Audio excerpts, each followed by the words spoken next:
பெரியவன் அவன் நினைச்சுக்கிறது இப்படி உட்காந்து பார்த்தாலே பெரியவா பார்த்தாலே போதும். அதுதான் குரு பக்தனோட அழகு. வேற என்ன ஆயிடும் அப்படின்னு நம்முடைய வாழ்க்கை முறை மாறிடும். நீ மாத்திக்க மாட்டேன், குரு உன்னை மாத்திக்கிடும்,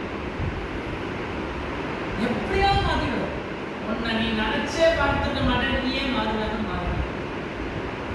நீ நினைச்சிருப்ப என்னால ஒண்ணும் முடியாது, நீ தான் எல்லா காரியமும் பண்ணிருப்ப. அதுதான் குரு. குரு அதனால நீங்க நினைச்சுக்க கூடாது ஏதோ ஒரு மேஜிக்னு நினைச்சுக்க கூடாது, மேஜிக் கிடையாது.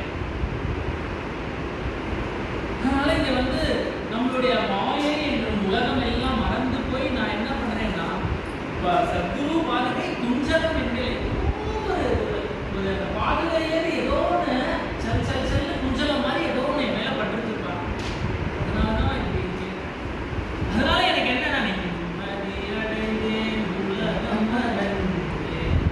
எனக்கு என்ன நான் வாழ்க்கையில இன்னைக்கு யாருக்கும் ஒன்று இல்லாதது என்ன தெரியுமா இருப்பது. எத்தனையோ பெரிய பங்களா வாங்கி வச்சிருக்கோம், கண்ணை மூடினா தூக்கம் வருதா? ஒரு பணக்காரன் நினைக்கிறான் நான் ஆரம்பித்தே பத்தினா ஐயோ நாளைக்கு என்ன வருது தெரியல. இதே ஒரு பார்த்தா பிடிச்சிட்டு சொல்லமா தூங்கிட்டு இருக்கோம். ஆனா என்னமா பணக்காரன் பார்த்து ஏழை நினைப்பா, ஏழை பார்த்து பணக்காரன் நினைப்போம் இல்லையா? ஆனா நிம்மதியா தூங்குறவா யாரு அப்படிங்கிறா, பார்த்துப்பார் என்ன நடக்குதோ நடக்கும் இல்லையா? எல்லாம் முத்தி போனதுக்கு அப்புறம் என்ன நடக்கும்? அவர் பார்த்து பாட்டா எதையாவது நடத்திக்க வேண்டியதுதான். இல்லைன்னா நடக்க முடியலையா, பெரியவா அனுகிரகம், அதுவும் அவ அனுகிரகம் நினைச்சுக்கணும் இல்லையா? அது மட்டும் ஐயோ நடந்தா மட்டும் பெரியவா அனுகிரகம், நடக்கலைன்னா ஐயோ பெரியவா கண்ணே திறக்கலன்னு சொல்லக்கூடாது. அதுவும் காரணமாக தான் பண்றாரு. உனக்கு கொடுக்க வேண்டியது என்னங்கிறது அவருக்கு தெரியும், உனக்கு தெரியாது. இன்னைக்கு புரியாது, நாளைக்கு புரியும். அதனால இங்க வந்து ரொம்ப அழகா சொல்றார், குரு பக்தனுக்கு ஒரு விஷயமும் தேவை கிடையாது, கண்ணை மூடி இருந்த இடத்தில் இருந்தபடியே வருவினை மாற்றும் அப்படின்னு நம்ம குருநாதர் பாடுறார் ரொம்ப அழகா. இன்னொன்னு சொல்றார், பொருளோ செலவில்லை எனினும் அருளோ குவிந்திடும். ஏதுக்கா செலவு உனக்கு? இன்னைக்கு வீடு இருக்கா, ஃபேன் இருக்கா, இப்படி கண்ணை மூடிட்டு யாருடைய தயவும் தேவை கிடையாது. ஒரு கச்சேரி பண்ணணும்னா நம்ம கூப்பிடணும், பாடணும், எதுவுமே தேவை கிடையாது. உனக்கு தேவை என்ன? நான் கண்ணை மூடிட்டு ஹிருதயத்துல பகவானுடைய நினைத்து கொண்டு, குரு பாதையை நினைத்து கொண்டு ஹரே ராம ஹரே ராம ராம ராம ஹரே ஹரே ஹரே கிருஷ்ணா ஹரே கிருஷ்ணா கிருஷ்ணா ஹரே ஹரே சொல்றதுக்கு யாருக்காவது தயவு தேவை? எந்த தயவு தேவை? யாரையும் இது ராகத்துல பண்ணணுமா, ராகத்துல பண்ணணும், முக்கியமானது நாக்கு இருக்கு, நாமா இருக்கு, பயணம் இருக்குன்னு சொல்றாரு. அதனால இங்க குரு பக்தருக்கு எந்த ஒரு கவலையும் இல்லை. எப்ப நீ குருவனுடைய பாதுகையை அடைஞ்சிட்டியோ அப்ப நீ இந்த சம்சாரம் என்கிற சாகரத்தை தாண்டிட்ட நினைச்சு போகிறான். ஏன் அப்படின்னா, இப்ப அக்கறைக்கு போனோம்னா ஒரு ஓடம் வேணும். ஓடத்துல ஏறி உட்காந்து அந்த அக்கறைக்கு தான் போகணும். ஓடம் என்ன போகுமான்னு எப்படி போகும்?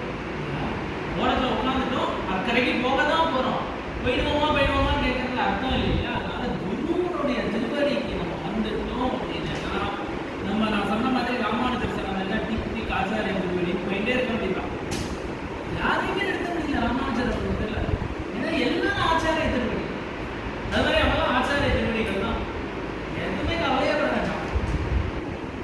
கவலைகள்லாம் எல்லாம், அதாவது இந்த மூணு விஷயம் புரிஞ்சுக்கணும். கவலை யாருக்கு இல்லை? ஸ்ரீ ராமருக்கு இல்லையா? கிருஷ்ணனுக்கு இல்லையா? அப்பேற்பட்ட திரௌபதிக்கு இல்லையா? 5 பேர் அப்படி இப்படி இருக்கணும் இல்லையா? அர்ஜுனன் பார்த்தோம்னா அப்படி ஒரு இன்டெலெக்ட், அப்படி மூளை உள்ளவர். நகுலன் சகாதேவன் மாதிரி ஒரு பிரில்லியன்ட் யாரும் கிடையாது. அர்ஜுனன் மாதிரி வந்து வெப்பன்ஸ் யூஸ் பண்றது யாரும் கிடையாது. பீமன் மாதிரி ஒருத்தன் கிடையவே கிடையாது. அப்படி இருந்தும் என்ன வந்து காப்பாத்திச்சு அப்படின்னா, கையை தூக்கி கோவிந்தா நீங்க சொன்னதுனால பகவன் நாமம் தான் உயர்ந்து. கையை தூக்கி அவன் கோவிந்தா நீ சொல்லலைன்னா என்ன ஆயிருக்கும்? ஆனபங்கம். அப்ப இத்தனை பேர் இருந்தும் எதை நம்பினானா? பகவன் நாமத்தை தான். அதனால இங்க வந்து கவலைகள் யாருக்கு இல்லை, எல்லாருக்கும் இருக்கு, எல்லாருக்கும் வரும் போகும். ஆனா நமக்கு ஒரே ஒரு நம்பிக்கை இருக்கு, குருவனுடைய பாதையிலே குருவனுடைய இடம், அந்த சன்னிதானம் வந்தாலே போதும். அதனால குரு வேற இல்லை, கிருஷ்ணன் வேற இல்லை, கிருஷ்ணன் வேற இல்லை, குரு வேற இல்லை, குரு வேற இல்லை, குரு பாதுகை வேற இல்லை, குரு பாதுகை வேற இல்லை, குரு வேற இல்லை, எல்லாமே குரு தான். அதனால நமக்கு வந்து இங்க வந்து பிரகலாதமும் அதே தான் சொல்றாரு, குரு பக்தியை தான் சொல்றாரு, குரு பாதுகையை தான் சொல்றாரு. அதனாலதான் பெருமாள் சடாரினா என்னன்னா மாயை விளக்குறது, மாயை விளக்குறாங்க. பெருமாள் வந்து இந்த எப்படி வச்சுக்கிறோம்னா எல்லாரும் வச்சுக்கிறான்னு வச்சுக்க கூடாது. அது எதுக்குன்னா மாயை நம்மளுடைய உலகத்துல இருக்கிற மாயெல்லாம் போக்குறது, போக்கி என்ன பண்றாங்க தலையில வைக்கிறது. நல்லபடியா ஆகணும் எல்லாம் போனவே இல்லையா? அதனாலதான் சடாரி வைக்கிறாங்க கோவில்லாம் போனா. இப்ப பிரகலாதனை பார்த்தோம்னா குரு பக்தி தான். அவனுடைய வாழ்க்கையில ஏதாவது ஒரு பரம்பரையில குருன்னு ஏதாவது வர முடியுமோ? ஆனாலும் என்ன பண்றாரு பகவான், அவனுக்கு உபதேசம் பண்ணி அந்த குழந்தை பிறந்து அந்த குழந்தை 10 பேருக்கு நாராயணா நாமம் சொல்லி பிரகலாத ஸ்துதி பண்ணி. அப்ப இதுக்கெல்லாம் காரணம் யாரு? பிரகலாதன் குரு. நாரதர் போய் சொன்னார் இதெல்லாம். துருவ சரித்திரம் எடுத்துட்டோம்னால என்ன பண்றான், அந்த குழந்தை அழும் பொழுது நேர யார் வரான்னா எடுத்திருக்கா போல குரு வராரு. அப்போ உனக்கு ஒரு கஷ்டம் அப்படின்ற போது என்ன ஆகும்னா குரு வந்து உன்னை தேடி வருவார். இல்லை ஒன்று தேவையானதை ஃபுல்ஃபில் பண்ணி கொடுப்பார். அதுதான் குரு. யார் மூலமா உனக்கு ஒரு கஷ்டம், அந்த குழந்தை பிஞ்சு குழந்தை அப்பா மடியில உட்கார முடியலன்னு சொல்லி போகும் பொழுது நேரம் நாரதர் என்னப்பா அவர் உபதேசம் பண்றார், ஓம் நமோ நாராயணாய என்ற மந்திரத்தை உபதேசம் பண்றார். அந்த குழந்தையோட மனசுல அப்படி போய் இருந்து பகவானே அதுக்கு சந்தோஷப்பட்டு இறங்கி வராங்க இல்லையா? அது துவஸ்துதி. அதனால கவலைப்பட வேண்டியது என்ன அப்படின்னா குரு கிட்ட என்னைக்கும் நம்ம அந்த சரணத்துல நமக்கு பக்தி இருக்கணும், நமக்கு வந்து தலக்கணம் வரக்கூடாது, நமக்கு வந்து என்றைக்கும் பணிவா இருக்கணும், என்றைக்கும் இந்த கைங்கரியம் பண்ணணும் அப்படிங்கிறத மனசுல நினைத்து கொண்டு இருந்துட்டே இருக்கணும். ராமாயணத்துல பார்த்தோம்னா ராமாயணத்துல வால்மீகி வந்து ரொம்ப அழகா ராமர் வந்து விஷ்ணு அப்படின்னு சொல்றாரு. பஞ்சவடியில ராமர் இருக்கும் பொழுது அவரை பார்த்தா சிவன் மாதிரி இருக்கும், சித்திரக்கூடத்துல இருக்கும் பொழுது பிரம்மா மாதிரி இருக்கான், இந்திரன் மாதிரி இருக்கார், குபேரன் மாதிரி இருக்காருன்னு எல்லாம் சொல்லியே இருக்கார். சொல்லும் பொழுது இங்க வரதன் வந்து ராமருடைய பாதுகை கிட்ட விழும்பொழுது குரு பக்தன் அப்படின்னு சொல்றார் வால்மீகி. வால்மீகி யாரு அப்படின்னா ராமான் வராதவர் கூட வராமதான் சொல்லி ராமாவா சொல்ல சொன்னார். அப்பேற்பட்ட அப்பா குருவுடைய ஒரு அனுகிரகம் தானே. அந்த குருவுடைய அனுகிரகத்தை பார்த்து குருவுடைய பாதுகைக்கு குரு பார்க்கிறார் அப்படின்னு அந்த இடத்துல ராமரை சொல்றாரு. ராமர் எப்படி சிவன் விஷ்ணுவா இருந்தாலும் கூட எப்ப வந்து பரதன் வந்து காலில் விழறானோ அப்ப என்ன பண்றாருன்னா குருவாயிட்டார். அதனால என்ன பண்றாரு, குரு உபதேசம் பண்றார் ராமர். பரதன் ஓடி வரும், அவனுக்கு என்ன இல்லைன்னா சாந்தி இல்லை. ஏன் நான் அவனுக்காக போய் அயோத்தியாவில் போய் அவனால இருக்கவே முடியல. ஏன் நான் அண்ணா காட்டுல இருக்கும்பொழுது நான் என்ன சுகம் கொண்டாடுறது, அவனுக்கு சாந்தியே இருக்கல. அதனால வந்து தெய்வத்துக்கிட்ட போனோம்னா சாந்தி இல்லை, கோவிலுக்கு போனோம் சாந்தி இல்லை அப்படிலாம் நினைக்கவே கூடாது. அதெல்லாம் என்னன்னா பிரார்த்தனை, பிரார்த்தனை பண்ணணும். அதனால இங்க வந்து குரு சன்னிதானத்துக்கு போய் இவர் குரு உபதேசங்கள்லாம் பண்ற. பரதன் வந்து அந்த உபதேசங்கள்லாம் கேட்டுட்டு என்ன பண்றாரு அப்படின்னா ஒரு பாதுகையை கொடுக்குறாரு. ஒரு பாதுகையை கொடுத்து என்ன பண்றாரு அப்படின்னா அவனுடைய தலையில சிரஸ்ல வைக்கிறார். சிரஸ்ல வச்சு இந்த பாதுகையை வச்சுக்கோ, நான் உனக்கு எல்லா விதமான நன்மைகளும் ஏற்படும் அப்படின்னு பாதுகையை வச்சுக்கிறார். இந்த பாதுகையை எடுத்துட்டு போறான் பரதன். 14 வருடங்கள் என்ன பண்றான் அப்படின்னா அவனோட ராஜ்யத்துல எந்தவித குறைபாடுகளுமே இல்லை, எப்பொழுதும் எல்லா விதமான நன்மைகளும் ஏற்படுறதுதான் அந்த பாதுகை பண்ணினதுனால. அப்ப குரு வேறில்லை, பாதுகை வேறில்லை, பாதுகை வேறில்லை, ராமர் வேறில்லை, பாதுகை வேறில்லை, ராமர் வேறில்லை. அப்ப பாதுகை என்ன பண்றதுன்னா பாதுகை தான் துணை. அவன் என்ன பண்ணுவானா ரொம்ப நாள் கஷ்டமா இருக்கும், வரதற்கு சில நாட்கள் கஷ்டமா இருக்கும்போது என்ன பண்ணுவானா நேரம் பாதுகை கிட்ட போவானா, பிரார்த்தனை பண்ணிப்பானா, சரியாயிருக்கும், மனசாந்தி கிடைக்கும்.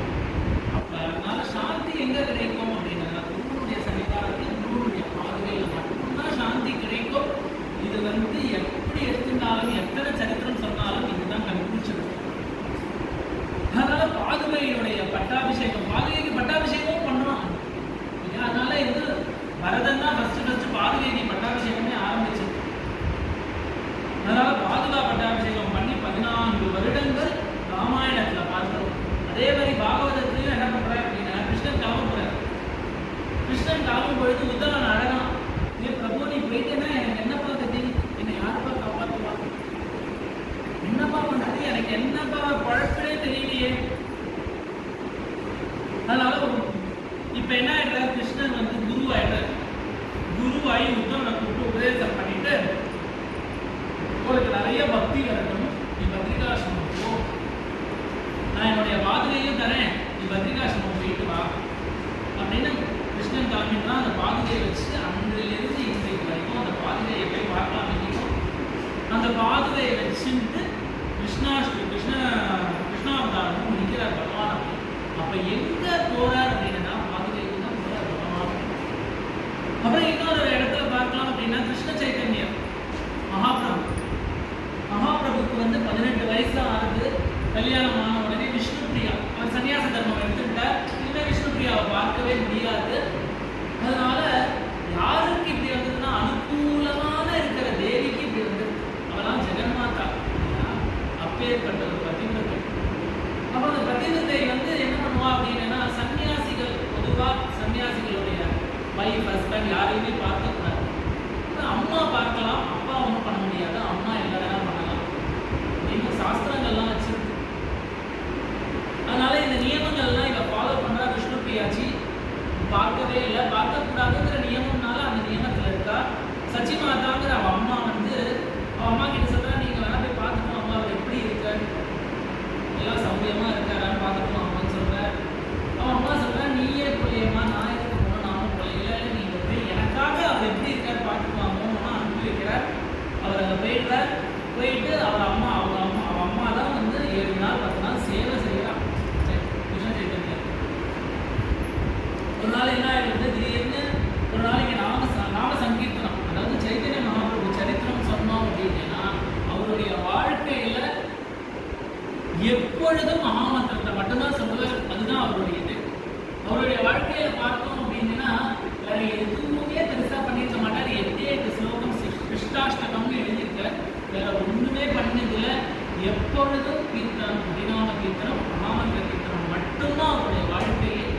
வேற ஒன்றும் அவர் வாழ்க்கையில சொல்றதுக்கே கிடையாது.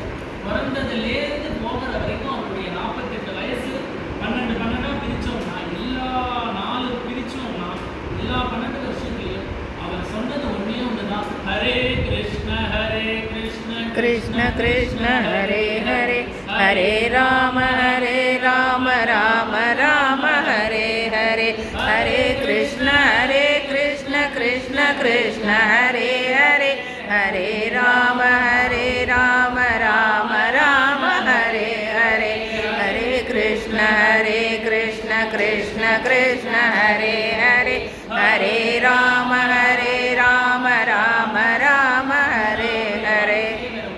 ஒன்றும் கிடையாது. அவர் ஒரு நாள் திடீர்னு அந்த வீதி பஜனை பண்ணணும்னு ஆசைப்படுறார்.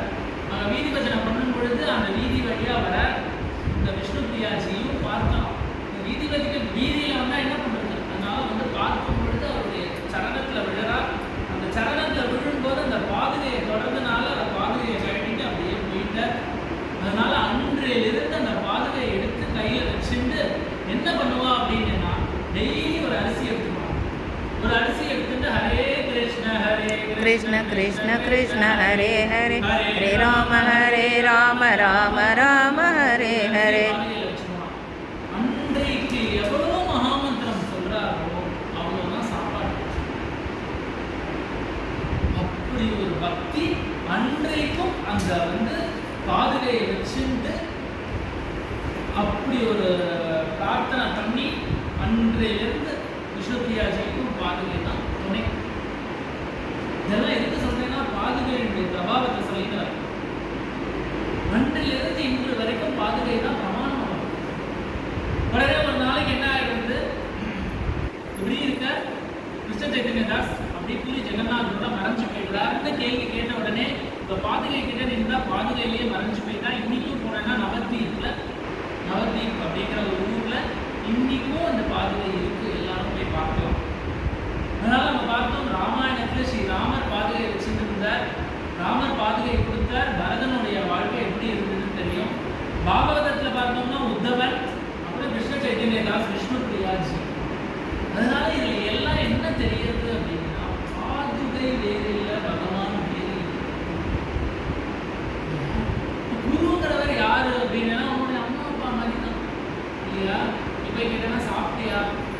நம்மளுக்கு எப்பயுமே ஒரு விஷயம் யோசிச்சு பாருங்க, ஒருத்தர் பார்த்து நீ சாப்பிட்டியான்னு கேட்டால் எவ்வளோ சந்தோஷமா ஒரு அம்மா எப்பயும் கேட்பா இல்லையா? எப்பயும் அந்த குழந்தைய பார்த்தா என்ன பண்ணுவா அப்படின்னா, சாப்பிட்டியாப்பா, வேற ஏதாவது கேட்பாங்க? எதுவுமே கேட்க என்ன சம்பாதிச்சியா, இன்னைக்கு போனியா, சாப்பிட்டு ஸ்கூல்ல என்ன ஒன்றுமே கிடையாது. ஸ்கூல்லேருந்து வந்த உடனே அந்த அம்மா குழந்தைகிட்ட கேட்கறது சாப்பிட்றியா, உனக்கு என்ன வேணும்? அதனால குரு யாருன்னா நம்மளுடைய அம்மா மாதிரி. மாத்ரு வாத்சல்யம் தான் நிறைய இல்லையா? இப்ப அம்மாக்கு என்ன பண்ண முடியும் வாழ்க்கையில? ஒரு குழந்தை அம்மாக்கு என்ன பண்ண முடியும்னா, 4 வார்த்தை அம்மா அம்மா அம்மான்னு சொல்லலாம், அவ்வளவுதான் பண்ண முடியும்.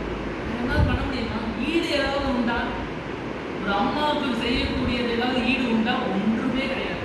அதனால குருவுக்கும் செய்யக்கூடிய ஈடு ஏதாவது உண்டானா கிடையாது. என்ன பண்ணலாம்? குருநாதா குருநாதா குருநாதா குருநாதா காப்பாற்றணும் காப்பாற்றணும், அவ்வளோதான் பண்ண முடியும் நம்மளால. நம்ம நினச்சதுக்கும் நிறைய பண்ணணும், நம்மளால அதுக்கு ஈடு ஒன்றுமே பண்ண முடியாது. அதனால கபீர்தாசர் சொல்ற, இங்க குரு தான்ப்பா முக்கியம், எல்லா மகான்களும் குருவுடைய குரு தான் முக்கியம்னு காண்பிக்கிறாரு. குரு விட்டு யாருமே இப்ப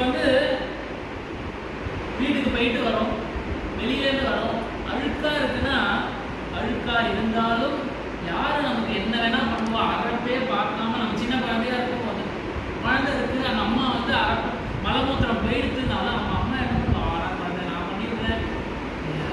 அது மாதிரி குரு என்ன பண்ணுவாரா, நம்மளுடைய அழுக்கெல்லாம் மூடி மூடி இருக்கணும். அவளையே பண்ண மாட்டாங்க, மாடா குழந்தை, என் குழந்தை தானே, நீ என்ன நம்பி தானே நீ வந்திருக்க, அதனால இந்த நாமத்தை சொல்லு, இந்த நீ பகவான் நாமத்தை சொல்லு, நீ எப்பயும் கவலைப்படாத, உனக்கு கூட பகவான் இருக்கலாம், யார் சொல்லி தருவோம், கவலைப்படாத, நான் உனக்காக பிரார்த்தனை பண்ணிக்கிறேன், யார் சொல்லுவோம். இன்னைக்கு உலகத்துல போய் பாருங்க, யாருமே உங்கள்கிட்ட பழகும் பொழுது உண்மையா பழகிறவா இருப்பாங்க. ஏதோ ஒரு காரியத்து மூலியமா பழகும், ஏதோ ஒரு காரியம் உனக்கு இருக்கும் எனக்கு இருக்கும், அதனால பழகணும். உண்மையா பழகக்கூடியது யாருன்னா குரு. எதையுமே எதிர்பார்க்க மாட்டார். நீ இந்த வாட்டி உனக்கு கஷ்டம், இந்த கஷ்டம் உனக்கு விலகி தக்க வாட்டி நீ வரவே மாட்டேன். ஆனாலும் நீ இன்னொரு கஷ்டம் வரும்பொழுது நீ அந்த கஷ்டம் நீ வந்துட்டு சொல்லலேன்னு சொல்லவே மாட்டான். என்னப்பா உனக்கு கஷ்டம், இவ்வளோ நாளாக நான் உன்னை பார்க்கவே இல்லையே, நீ சௌரியமா இருக்கியா, சௌக்கியமா இருக்கியா, சாப்பிட்டியா, எப்போ வந்த, யார் கேட்பான்? சொந்தக்காரெல்லாம் கேட்கவே மாட்டான். குரு தான் கேட்பான். அழைத்து அழைத்து அழைத்து அழைத்து கிருப்பை செய்யறதுன்னா அவன் தான். கூப்பிட்டு கூப்பிட்டு கூப்பிட்டு என்ன சௌரியமா சாப்பிட்டியா, உன்னோட பிசினஸ் யாரு கேட்பா? குரு தான். அதனால குரு என்ன பண்ணுவாருன்னா, குணம் தோஷம் எதையுமே பார்க்கணும், நம்ம தான் பார்ப்போம். நம்ம என்ன பண்ணுவோம்னா, ஃபர்ஸ்ட் ஒருத்தரோட குணத்தை பார்க்க மாட்டோம், தோஷத்தை தான் பார்க்கணும். நம்மளாம் மனுஷன் தான். ஆனா குரு என்ன பண்ணுவாருன்னா, எதையுமே பார்க்கணும், எதையுமே பார்க்காம வான்னு கூப்பிடுறதுக்கு யாரு இருக்கா? எப்பயும் சுவாமிஜி சொல்றாரு, யார் வேணா வரலாம், மாமா சொல்றது யார் வேணா வரலாம், யாரு சொல்லுவா, எப்ப வேணா வா, உனக்கு என்ன கஷ்டமா வரேன், கவலைப்படாத, உனக்கு நான் பிரார்த்தனை செய்வேன். ஒருத்தர் கஷ்டம்னா இன்னொருத்தர் பார்த்து சிரிக்க வேணா இருக்கா நிறைய பேர். அதனால நம்ம என்ன மாற்று சுபாவம்னா குருவுக்கு தான். அதனால அழும்போது எடுக்கும் அம்மா. அழும்போது யார் எடுப்பா? ஃபர்ஸ்ட் அப்பா எடுப்பா. இங்க பாருடி அழகா குழந்தைன்னு போனாங்க. அப்பா என்ன பண்ணுவார்? அப்பா பாடம் சொல்லி கொடுத்தார். நீ என்னப்பா, ஜாக்கிரதையா இருக்கணும், வாழ்க்கையில பணம் சம்பாதிக்கணும், சரியான வழிக்கு போகணும், ஏதோ கண்டோம் போனோம்னு இருக்கக்கூடாது, இப்படி சம்பாதிக்கணும் அப்படி சம்பாதிக்கணும், அப்படி படிக்கணும் இப்படி படிக்கணும்னு அப்பா சொல்லுவா இல்லையா? அப்ப இல்லைன்னு ஒன்று சொன்னா யாருன்னா அனாதை தான் இல்லையா? ஆனா குருனுடைய துணை தான் ரொம்ப முக்கியம். என்னன்னா குரு துணை. குரு என்ன பண்ணுவாருன்னா, அப்பாவும் சில டைம்ஸ் திட்டுவார், கூப்பிட்டு என்ன இங்க போலியா, வேலைக்கு போலியா, அங்கே போ அங்க போங்க, அதெல்லாம் நம்ம தப்பாவே எடுத்துக்க கூடாது. இப்ப அப்பா சொன்னா தப்பா எடுத்துக்கோமா? அதனால அப்பா இல்லை, நீங்க அப்பாவே கிடையாது, நான் வீட்டை விட்டு போறேன்னு சொல்லுவோமா? சொல்ல முடியாது. அதனால குரு அம்மாவும் இருப்பார் அப்பாவும் இருப்பார். ஒரு சில நாள் கொஞ்சம் குழாவார், அதுலயும் மயங்கக்கூடாது, ரொம்ப திட்டுவார், அதுலயும் நம்ம கவலைப்படக்கூடாது. என்ன பண்ணினாலும் அவர்கள் என்ன பண்ணினாலும் ஹாப்பியா சந்தோஷமா எடுத்துக்கணும். அதுதான் குருவும் அதுதான் எதிர்பார்க்கிறார். இன்னைக்கு வந்து குப்பை பறிச்சு பேசினதுனால தலையே ஏறக்கூடாது, அதையும் பார்ப்பாரு. ஓ எங்க பறிச்சு பேசலாம் பாரு, தலை தூக்கி நடக்கும் அப்படியே இருக்கும். எப்பயுமே என்ன சொல்லணும், எந்த ஒரு சுச்சுவேஷன்லையும் குருநாதா நீங்க காப்பாத்துக்க, எதுனாலும் நல்லது நீங்க பார்க்கணும். எதுனாலும் நீங்க தான், நல்லதுனாலும் உங்கள்கிட்ட தான் வருவோம், கெட்டதுனாலும் உங்கள்கிட்ட தான் வரப்போறோம். நீங்க உங்க வாழ்க்கை, நாங்கெல்லாம் உங்க குழந்தைகள், என்ன நடக்கணுமோ நீங்க நடத்தி வைங்க இல்லையா? அதனால இங்க வந்து கோவர்தனன் அப்படின்னு ஒருத்தர் இருந்தார். அவருக்கு கீழே வந்து விஷ்ணுதாசர் அப்படின்னு ஒரு மகாத்மா, பெரிய மகாத்மா. அவர் வீட்டில் வந்து தங்கிட்டு இருந்தார். இவர் வந்து வீட்டிலேயே இருந்தார், குரு சேவை பண்ணினார். நிறைய குரு வந்து ரொம்ப நாள், ரொம்ப வருஷமா இருந்தார் அதே இடத்துல. இந்த மனைவியும் இந்த புருஷனும் சேர்ந்து அத்தகைய ஒரு சேவைகளை தான் இந்த குருவுக்கு செஞ்சார்கள். இந்த குரு நினைச்சார், ஐயோ நம்மளாம் இப்படி ஒரே இடத்துல இருக்கோமே, கொஞ்சம் வெளியில் போயிட்டு வருவோம், நிறைய பேர் இருக்கு அனுகிரகம் பண்ண நினச்சிருக்காரோ என்னமோ தெரியல, நிறைய பேர் அனுகிரகம் கிளம்பிட்டார். இவர் வீட்டை விட்டு போன உடனே என்ன ஆயிடுது அப்படின்னா, இந்த புருஷன் என்ன பண்றாங்க, துஷ்ட சங்கத்தில் போக ஆரம்பிச்சு. கொஞ்ச நாள் தான் என்ன ஆயிடும்னா, அந்த கொஞ்ச நாள் சங்கத்தில் இருப்பா, அதுக்கப்புறம் நல்ல சங்கம் போய் துர்சங்கம் ஆயிடும். உடனே துர்சங்கம் ஆயிட்டு வேஷி வீட்டுக்கு போக மேலே தாசி சங்கம்லாம் வந்துட்டு, இவர் எப்பொழுதும் இங்கே வந்து இந்த லேடியை போட்டு அடின்னு அடிச்சு எல்லாத்தையும் எடுத்து அந்த தாசி வீட்டுக்கு போகிறது என்ன, இப்படியே போயிட்டு இருந்தது. இவன் உட்காந்து அழுவா, குருநாதா எங்கே போயிட்டு இருக்கீங்க, எப்படி அப்படியா அழ விட்டுட்டு போயிட்டே இல்லை, நீங்கள் இருந்திருந்தெல்லாம் என்னுடைய புருஷன் இப்படி போயிருப்பானா அப்படின்னு அழுதுகிட்டே இருக்கா. அழுதுகிட்டே இருக்கும்போது டக் டக் டக் டக்னு ஒரு சத்தம் கேட்கறது. தொடர்ந்து பார்த்தா குருநாதர் வந்து நிற்கிறார். அழுதா காலில் விழுதா, சுவாமி நீங்கள் தான் காப்பாற்றணும், என் புருஷன் இப்படி போயிட்டான், இந்த மாதிரி ஒரு விஷயத்துக்கு நடந்துட்டே அப்படின்னு இவரெல்லாம் சொல்லும் பொழுது, இப்போ உண்மையான குருவாக இருந்தால் என்ன சொல்லியிருக்கணும், சரிம்மா கவலைப்படாதே நான் பிரார்த்தனை பண்ணிக்கிறேன், இல்லைம்மா நீ போயிட்டு நான் பார்த்துக்கிறேன், இல்லை நான் பிரார்த்தனை பண்ணிக்கிறேன், இல்லை நான் உனக்கு ஜபம் பண்ணுறேன்னு சொல்லணும் இல்லையா? ஆனால் ஒரு உத்தம குரு என்ன பண்ணுவார் அப்படின்னா, எங்கே இருக்கான் அவன் அப்படின்னா கிட்ட போனார். இந்த தாசி வீட்டில் கதவை தட்டினார். இவருக்கு இந்த குரலை கோவர்தனா அப்படின்னு கேட்ட உடனே என்ன ஆயிடுச்சுன்னா,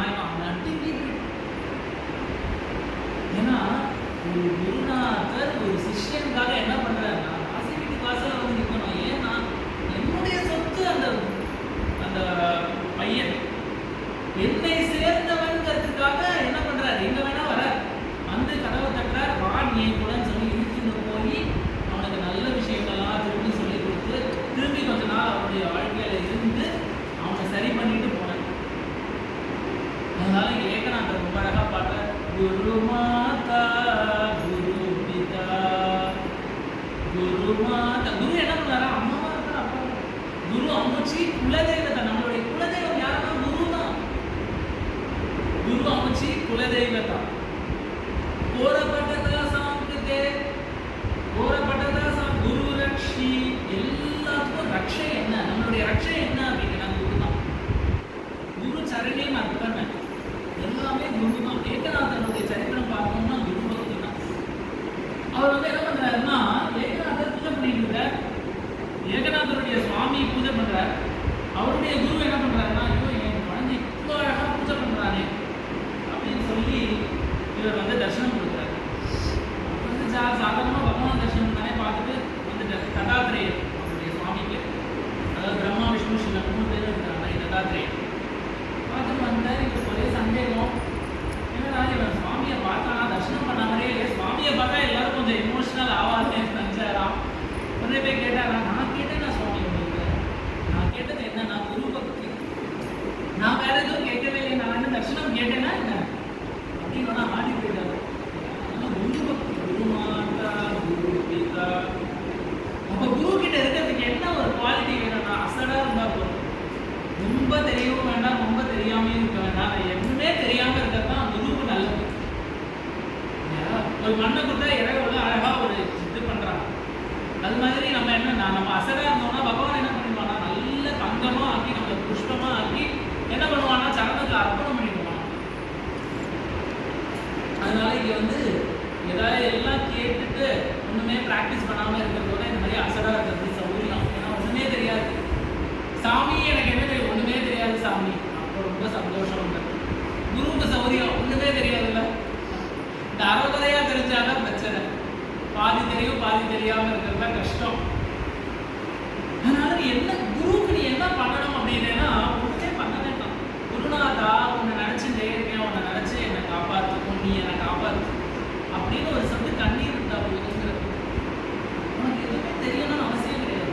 உனக்கு இதுக்காக ஏதாவது படிச்சுட்டு வரணும். அந்த குருநாதரை நீ முழுசா பூரணமா நீ நம்புறையா போதும். அவரை நினைச்சு உனக்கு 2 சொட்டு கண்ணீர் வருதா, அதுக்கே அவரை மயங்கிடுவார். ஐயோ என் குழந்தை அழகானே. அதனால அதுக்குதான் குருநாதர் அது போதும், வேற ஒண்ணும் தேவை. உண்மையான அன்பு மனசால இருக்கணும், அபிமானம் இருக்கணும். ஸ்ரீ வைஷ்ணவ சம்பிரதாயத்துல பக்தர்னு ஒருத்தர் இருந்தார். அவருக்கு ஒரு சிஷ்யர் இருந்தார். சிஷ்யருக்கும் பட்டருக்கும் குருவுக்கும் சிஷ்யனுக்கும் ரொம்ப அடிக்கடி சண்டையெல்லாம் வரும். இங்கே அந்த மாதிரி அடிக்கடி சண்டை. உடனே இந்த சிஷ்யர் சொல்கிறார், எனக்கும் உனக்கு சம்மந்தமே கிடையாது, இனிமேல் நீ எல்லாத்தையும் வச்சுக்கோ, நான் அந்த சாவியை விட்டுட்டு போகிறேன். கோவில் பார்த்துட்டு விட்டுட்டு போயிட்டேன். எனக்கும் உனக்கும் இனிமேல் சம்பந்தமே கிடையாது. என் ஆளை விட்டுற சாமி சாவியை வைக்கிறேன் போல அது இருக்குது. இந்த பட்டர் ஓரமாக வெளியில் வந்து பார்க்குறேன், எவ்வளோ தூரம் நடந்து போகிறான். இப்போ கோவத்தில் வீட்டை விட்டு வெளில போகிறோம்னு சொன்னால் என்ன கொஞ்ச நேரம் பாப்பா அம்மா என்ன பண்ணுறோன்னு. ஆனால் நம்ம திரும்பி பார்க்குறோம், அவன் பார்க்குறாதான் பார்க்குறோம் இல்லையோ. அது மாதிரி இங்கே வந்து என்ன பண்ணுறாரு, இந்த பட்டர் பார்த்துட்டே இருக்கும் பொழுது இவர் மெதுவாக திரும்பி பார்க்குறாரு. இந்த சிஷ்யர் திரும்பி பார்த்த உடனே இவருக்கு போயிடுச்சு. ஐயோ பாவம் இப்படிதான் தம்பி நான் இது சண்டை போட்டுட்டேனே. திரும்பி போகிறேன், போயிட்டு சொல்ற, பாருப்பா உனக்கும் எனக்கும் சம்பந்தம் இல்லைன்னு சொல்ற இல்லையா, அது உன்னோட இஷ்டம்.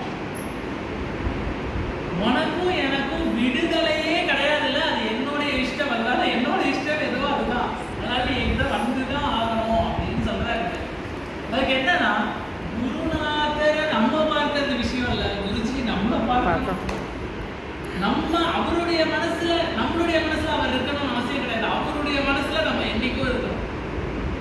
அவர் நம்மளை ஸ்மரணை பண்றதுதான் பெரிய விஷயமே தவிர நம்ம அவர் ஸ்மரணை பண்றதுங்கிறது ரொம்ப ஈஸி, துர்லபம். அதனால என்ன சொல்றாங்க, குருவுக்கு என்ன பண்ணணும், குருதேவ கதிர்மனார். குருவை நீ வந்து தப்பா சொன்னா கூட குரு என்ன பண்றாருன்னா கவலைப்பட மாட்டாரு, எதை பத்தியும் கவலைப்பட மாட்டாரு.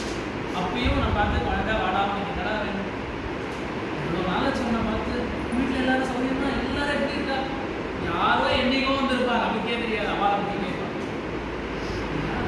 மகான்கள் மாதிரி இந்த குருநாதர் குருனுடைய சரணம் அப்படிங்கிறது ரொம்ப ஒரு அழகான உயர்ந்த விஷயம். நமக்கு எல்லாருக்கும் ரொம்ப ரொம்ப என்னது பாக்கியம், நமக்கு எல்லாருக்கும் கிடைச்சதே பாக்கியம் இல்லையா. ஒரு மகான்களுடைய வாழ்க்கையில நம்ம இருந்திருப்போமோ, இருக்க போறோமோ, இருந்துட்டு இருக்கோமோ, அதுவே ஒரு பெரிய புண்ணியம் இல்லையா. கிடைக்காது யாருக்கும், யாருக்குமே கிடைக்காது. எத்தனை ஜென்மா புண்ணியம் பண்ணினாலும் இது கிடைக்கணும்னா எத்தனை ஜென்மா புண்ணியம் பண்ணியிருக்கோமோ, இல்லை எத்தனை நல்லது பண்ணியிருக்கோமோ தெரியல. முன்னோர் செய்த தவப்பயனோ அல்லது நல்லோர் அளித்த நல்வரனோ, முப்பிறவியில் புண்ணியம் தானோ அல்லது நான் செய்த பூஜா பலனோன்னு சுவாமிஜி ஒரு கீர்த்தனை சொன்னாங்க. ஃபர்ஸ்ட் லைன் என்ன தெரியுமா இருக்கிற, தேடி வந்தனே எப்படி தேடி வர, முன்னோர் செய்த தவப்பயனோ அல்லது நல்லோர் அளித்த நல்வரனோ, முற்பிறவியில் புண்ணியம் தானோ அல்லது நான் செய்த பூஜா பலன். ஏதோ ஒரு நாள் தான் நான் வந்திருக்கேன்ப்பா, ஏதோ ஒரு நாள் தான் நான் என்ன பண்ணியிருக்கேன்னா தேடி ஒன்று வந்திருக்கேன். ஆனால் நீ என்ன பண்ணுறேன், எங்களால் கை என்னைக்கும் அந்த குருவனுடைய பாதுகையில் எங்கேயும் ஒரு ஸ்மரணையாக நினைச்சுக்கோங்கிறதுல அவன் என்னைக்கும் ஒரு பிரார்த்தனையாக இருக்கணும். அதனால எங்கிட்ட குரு பாதுகை இருக்கு அப்படின்னு நான் பெருமையாக நடக்கவே கூடாது. என்னைக்குமே பணிவு. சுவாமிஜி சொன்னார், நீ என்ன எவ்வளோ தூரம் பணிவா இருக்கியோ அவ்வளோ தூரம் உனக்கு கிருஷ்ணன் உயர்த்தி வைப்பான். ஒருத்தக்க பணிவா போறோம் அப்படின்னா பணிவா போக முடியாது. இஜிஓன்னு ஒன்று இருக்கு, நம்மளுக்குலாம் நிறைய இருக்கு. நிறைய இடத்துல விட்டு கொடுக்காத மாதிரி இருக்கும். ஆனால் என்ன நம்ம அதை கஷ்டப்பட்டு விட்டோம் வச்சுக்கோங்களேன், கிருஷ்ணன் நம்ம உயர்த்தி வைப்பான். அதனால இங்க வந்து நிறைய பேசிகிட்டே போகலாம், நிறைய விஷயங்கள் இருக்கு. குருவுடைய ஒரு சன்னிதானம்ங்கிறதுனால குருவை பெருமையாக தான் பேசணும் இல்லையா. அதனால கொஞ்சம் மகாபெரிவாவுடைய இன்ஸ்டன்ஸ் பார்த்துட்டு இந்த சத்சங்கத்தை பூர்த்தி பண்ணிக்கலாம். மகாபெரிவா வந்து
வந்து பக்கத்தில் இருக்கிற அவருக்குலாம் எல்லாமே தெரியும். அவர் சொல்றது கரெக்டாக கூட இருக்கலாம், எனக்கே தெரியாது.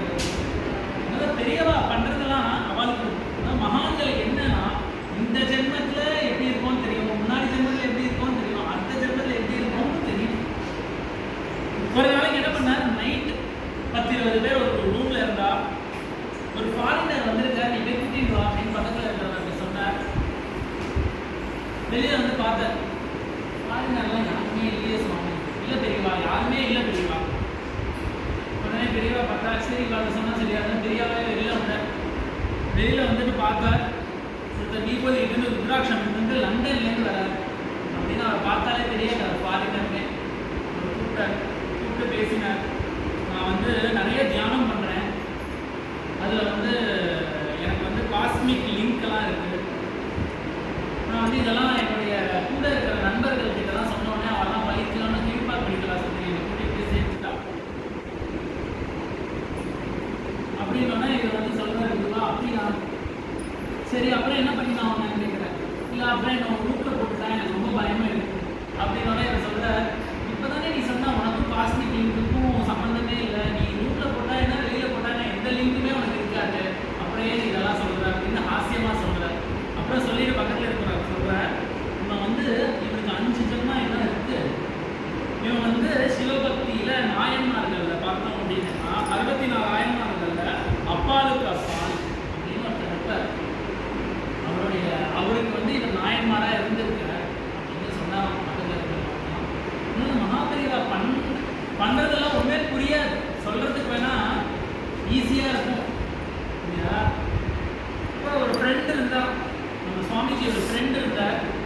அவர் வந்து என்ன பண்ணுவாரா, நிறைய புத்தகங்கள் படிப்பார் மகாத்மாக்கள் பற்றிலாம். யோகிராம், சரத்குமாரா இருக்கட்டும், சமத்த ராமதாசர் இருக்கட்டும், பத்ராசல ராமதாசர், இந்த மகான்களோட புத்தகங்களோட சரித்திரங்கள்லாம் நிறைய படிப்பார்.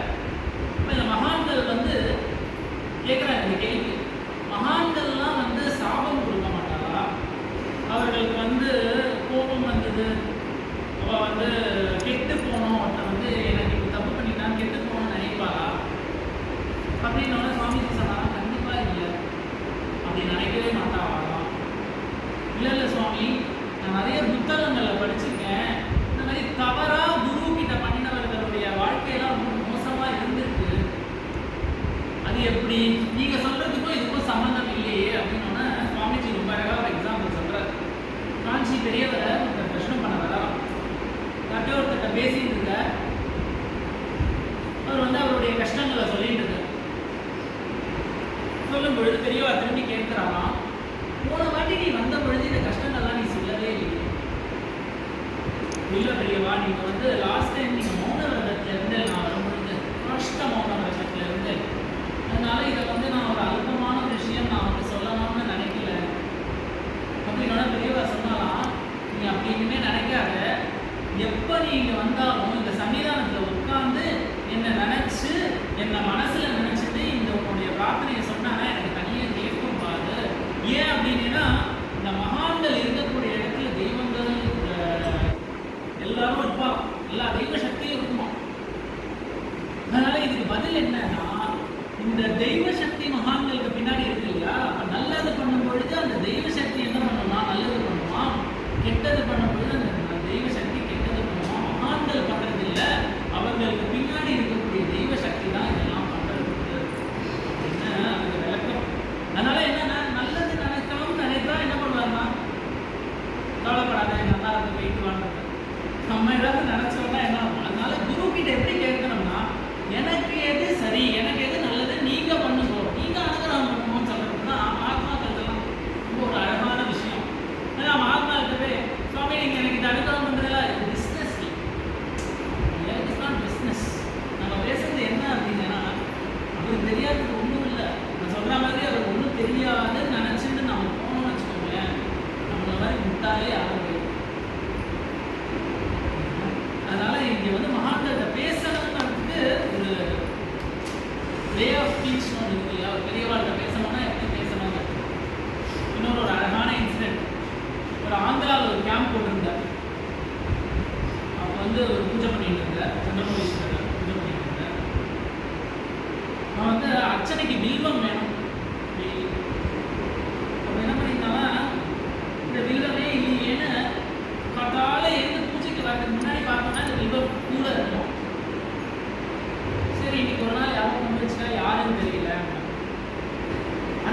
பார்த்தா அந்த குதிரையில வில்வம் இருக்கு. அடுத்த நாளைக்கு பார்த்தா கூட ஒரு வில்வே இருக்கு.